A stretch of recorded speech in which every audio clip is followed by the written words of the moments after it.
नमस्कार। आज एक बार फिर से आपका स्वागत है। 8 का पाठ हमने आधा पढ़ लिया था। उसके बाद में जो दूसरा भाग है वो हम पढ़ने जा रहे हैं। कर्मयोगी स्वामी केशवानंद का दूसरा भाग। जैसे बताया है कि राजस्थान वीरों, वीरांगनाओं और संतों की भूमि मानी गई है। तो इस भूमि पर स्वामी केशवानंद जैसे महान व्यक्तित्व का भी जन्म हुआ है। कैसे उन्होंने अपने जीवन काल में कष्ट सहे और आगे जाकर के उन्होंने संस्कृत भाषा, हिंदी भाषा का कैसे प्रचार प्रसार किया, वो हम इस भाग में पढ़ रहे हैं। अपने पिता और माता की स्वर्गवासी होने के बाद भी उन्होंने जो संघर्ष है वो जारी रखा, उसी के बारे में हम पढ़ने जा रहे हैं। जिज्ञासिते सती कथितम यद जाटस्य त्व संस्कृतम क्व सुलभम। जिज्ञासा रखने वाले, कैसे तुम जाट के लिए संस्कृत कैसे सुलभ हो सकती है। संस्कृतम इच्छसी चेद साधुर्भव है। अगर संस्कृत की इच्छा रखना चाहते हो, अगर संस्कृत पढ़ना चाहते हो तो तुम साधु बन जाओ। उनके जो गुरु हैं वो कह रहे हैं, जहां पर वो जाते हैं आश्रम में, वहां पर गुरु ये कहते हैं अगर तुम संस्कृत की अध्ययन की इच्छा रखना चाहते हो तो तुम साधु बन जाओ। तदनु 1961 तमे विक्रमाब्दे 1904 ईस्वी फाजिलिका नगरे संस्कृतम अध्येतु उदासी संप्रदाय से स्वामी कुशलदास से शिष्यत्व साधुत्वम च अंगीकृतम। तदनु उसके बाद 1961 विक्रमा जो संवत है 1961 जो विक्रम संवत है और ईस्वी सन है 1904 ईस्वी में फाजिल का जो नगर है वहां पर संस्कृतम अध्येतु, संस्कृत का अध्ययन करने के लिए उदासी संप्रदाय के स्वामी कुशलदास से शिष्यत्व, स्वामी कुशलदास के शिष्यत्व साधुत्व च अंगीकृतम, और उनका शिष्यत्व है, उनके शिष्य बन गए और उनके शिष्य बन गए और उन्होंने वहां पर साधु बनना स्वीकार कर लिया। जो फाजिल का नगर है वहां पर उन्होंने कुशलदास जी जो गुरु थे, स्वामी कुशलदास जी उदासी संप्रदाय के, उनके वो शिष्य वहां पर बन गए। तत्र गुरुमुखी लिपियां गुरु ग्रंथ साहिब इत्यादि पठने च पाटव अधिगतम। वहां पर गुरुमुखी लिपि और गुरु ग्रंथ साहिब इनका अध्ययन करके उन्होंने पाटव, मतलब उन्होंने वहां पर कुशलता प्राप्त कर ली थी। मतलब गुरु ग्रंथ साहिब और गुरुमुख लिपि थी, उन्होंने वहां पर उन्होंने कुशलता प्राप्त कर ली थी। आगामिनी वर्षे प्रयागे कुंभ मेलाया केन महात्मने स्वामी केशवानंद इति नाम है दत्तम। आगामी आने वाले जो समय में जो प्रयाग का जो मेला आया था कुंभ में, महात्मना कोई वहां पर महात्मा था, उन्होंने स्वामी केशवानंद इति नाम है दत्तम, उनको वहां पर उस महात्मा ने स्वामी केशवानंद उनको नाम प्रदान किया। वहां पर उस मेले में कोई महात्मा आया, एक महात्मा था, उन्होंने वहां पर उनका नाम स्वामी केशवानंद रखा। गुरु आज्ञा संस्कृत अध्ययनाय हरिद्वारे अमृतसरे चाप्यु शीतम। गुरु की आज्ञा से संस्कृत अध्ययन हरिद्वार, मतलब गुरु वहां पर उन्होंने आज्ञा दी हरिद्वार और दूसरा जो स्थान था अमृतसर था ना, वहां पर उन्होंने जो संस्कृत भाषा है वहां पर उन्होंने उनका अध्ययन किया। वहां पर रहे संस्कृत अध्ययन करने के लिए, वहां पर वो निवास करने लगे। देशाटनम कुर्वतम स्वामीनाम नगराणाम तीर्थानाम मंदिराणाम मठानाम आश्रमाणाम विद्यालयानाम विश्वविद्यालयानाम पुस्तकालयानाम संग्रहालयानाम वनानाम पर्वतानाम नदीनाम ऐतिहासिक स्थलानाम च अध्ययनम अपि कृतम। उन्होंने वहां पर देश भ्रमण करते हुए वहां पर स्वामी जी ने क्या क्या, नगरों में, तीर्थों में, मंदिरों में, मठों में, आश्रमों में, विद्यालयों में, विश्वविद्यालयों में, पुस्तकालयों में, संग्रहालयों में, वनानाम यानी वनों में, पर्वतानाम या पर्वतों में, नदियों में, और ऐतिहासिक जो स्थल है उनका वहां पर उन्होंने अध्ययन किया। स्वामी जो केशवानंद जी हैं वहां पर उन्होंने अध्ययन किया, इनके बारे में वो वहां पर पढ़े। स्व शिष्य से गुण गण महिमना परम प्रीत गुरु कुशलदास है स्व जीवित काले एवं आश्रमस्य स्वामित्वं केशवानंदाय दत्तवान गुरुपीठे च तम प्रतिष्ठापितवान। स्वशिष्य अपने शिष्य की गुरुगण महिमा की सुनकर के अत्यंत प्रसन्न होकर के गुरु कुशलदास स्वजीवित काले अपने जीवन काल में ही आश्रम की स्वामित्व केशवानंद को दत्तवान देकर के गुरुपीठम च प्रतिष्ठान, वहां पर गुरुपीठ पर उनको प्रतिष्ठित कर दिया। उनकी जो कार्य कुशलता, उनकी शैली को देख करके, स्वामी केशवदास जी की शैली को देख करके उनके गुरु कुशलदास ने वहां पर अपने जीवित रहते हुए ही जो गुरुपीठ थी उन पर उनको विराजमान कर दिया, उनको वहां पर सुशोभित कर दिया। परोपकाराय सता विभूति, बहुत ही अच्छी बात यहाँ पर, परोपकाराय सता विभूति। अब सता विभूति जो सज्जन लोग हैं उनकी संपत्तियां क्या होती हैं? परोपकार। परोपकार मतलब दूसरों का भलाई करना। जो सज्जन लोग हैं उनका काम ये होता है दूसरों की भलाई करना। सता विभूति, जो सज्जन लोग हैं उनकी संपत्तियां क्या होती हैं? उनका मुख्य काम क्या होते हैं? दूसरों का कल्याण करना। इति दिया समृद्धम मठस्य विभूति नाम उपयोग है विधाय उर्दू प्रधान है फाजिल्का अबोर क्षेत्र राष्ट्र भाषायाम प्रचार कार्य आरब्ध है। इति दिया, इस बात को ही प्रमुख मान करके, इस विचार को ही जो मठ की जो समृद्ध मठ से, इस जो मठ की जो समृद्ध मठ की जो संपत्तियां हैं इनका उपयोग करके विभूता ने उपयोग विधाय करके उर्दू प्रधान, उर्दू का पर जो प्रधान था, उर्दू प्रधान जो फाजिल्का और अबोर क्षेत्र था वहां पर उन्होंने राष्ट्रभाषा का प्रचार किया। राष्ट्रभाषा का प्रचार का जो कार्य है वो प्रारंभ किया था। स्वामी केशवानंद ने, मतलब जो संत लोग होते हैं उनका काम क्या होता है? दूसरों का सहयोग करना, दूसरों की जो भी परेशानी है उनको उस परेशानी से निकालना।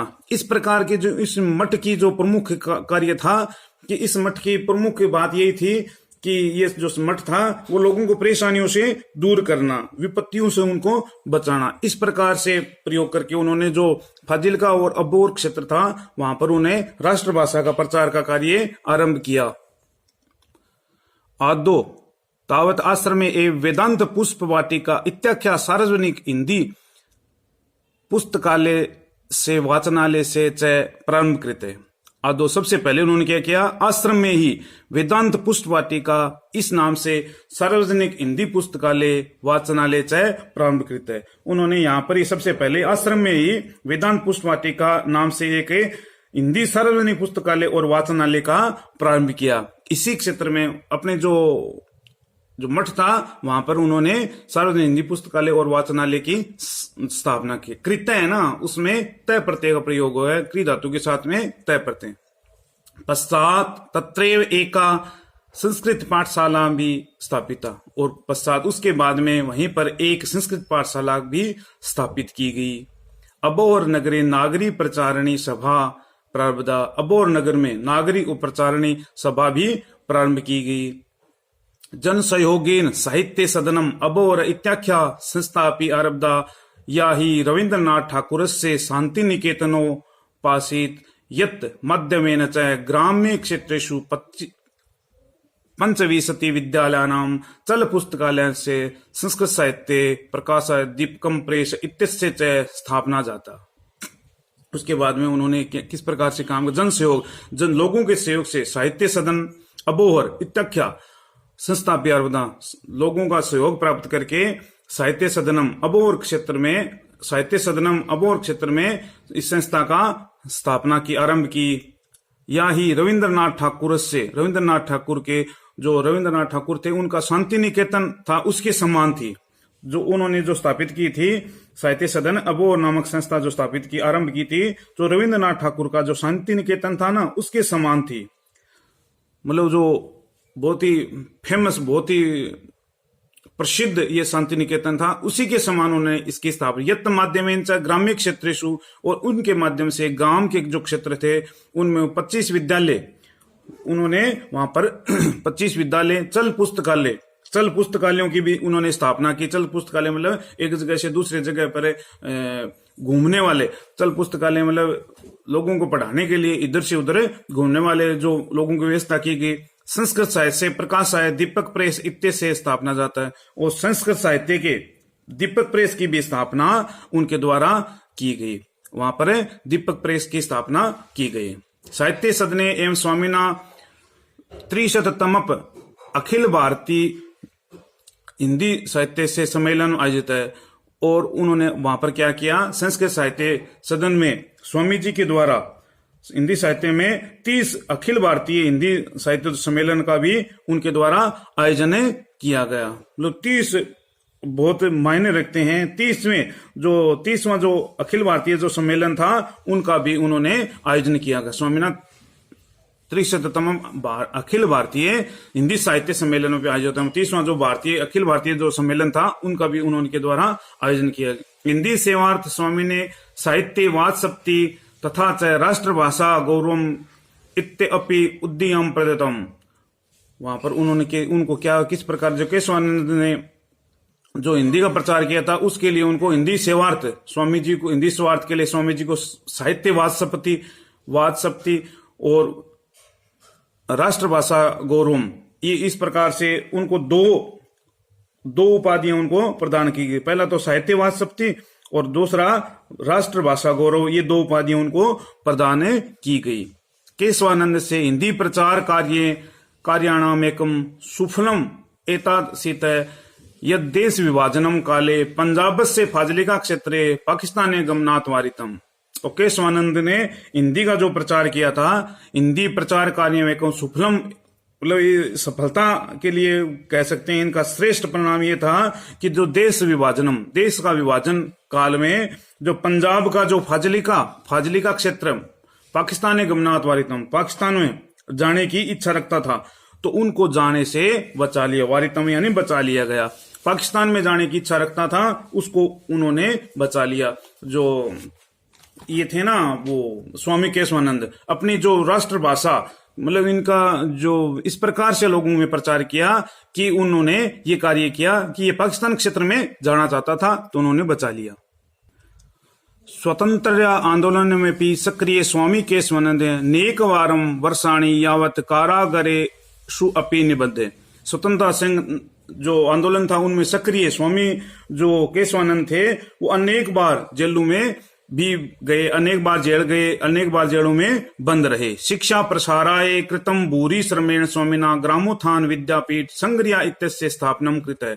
शिक्षा के प्रसार में कृत भूरि श्रम, बहुत ज्यादा मेहनत करके स्वामी जी ने ग्रामोत्थान विद्यापीठ जो संग्रिया थे उनके द्वारा स्थापना की गई। ग्रामोत्थान विद्यापीठ संग्रिया नामक जो संस्था है इनके द्वारा उनकी स्थापना की गई। ग्राम क्षेत्रेषु तेन उपत्रिशत है। ग्राम क्षेत्रों में गांव के जो क्षेत्र है वहां पर उपत्रिशत यानी 300 से ज्यादा 300 शिक्षाशाला, उप 50 है यानी 50 छात्रावास भी उनके द्वारा स्थापित किए गए। उनके द्वारा उप 50 है, 50 मतलब 50 छात्रावासों की उनके द्वारा स्थापना की गई। शिक्षा क्षेत्र स्वामी ने श्रमम पंडित मदन मोहन मालवीय से पुरुषार्थ समृद्ध है। और शिक्षा क्षेत्र में उनके परिश्रम को जो पंडित मदन मोहन मालवीय है उनके पुरुषार्थ को स्मरण कराता है। मतलब उनका जो पुरुषार्थ है वो मदन मोहन मालवीय थे उनके समान लग रहा है। योग्यमेव स्वामीर वर्ये शिक्षा संत इति विरुद्धेन भूषित है।